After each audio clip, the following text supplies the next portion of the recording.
Hi, what's up YouTube? In today's video, I'm gonna show you how I easily got rid of the squealing noise in my truck.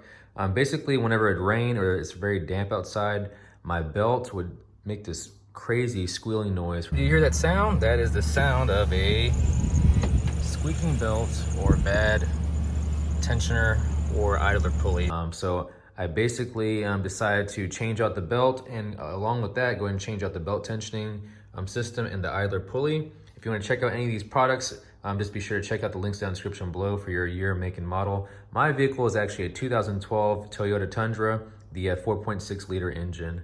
So this is the belt here. It recommends inspecting your belt every 60,000 miles and changing it out every 90,000 miles, as you can see right here. So I got lucky. I found a really good mechanic that's only going to charge me $180. Toyota is charging $630 for labor, so I'm saving $450, and I think I paid around $93 for this whole kit. So I bought the belt, the tensioner, and the idler pulley. They all came in this big box right here, and this is the whole kit right here. It says OE Technology Series Multi V-Belt Kit. So that's what that looks like. So I look forward to changing it out, because also my old belt is kind of breaking up along these channels here. All right, just got done from the shop and everything's nice and quiet now.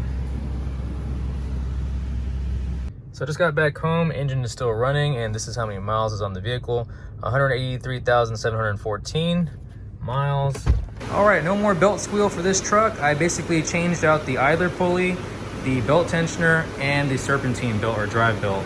And this vehicle has like over 180,000 miles on it. So I went and changed out the idler pulley and the belt tensioner just as preventive measure. But you can also use some other things like Armor All or even a little bit of WD-40 to eliminate belt squeals temporarily.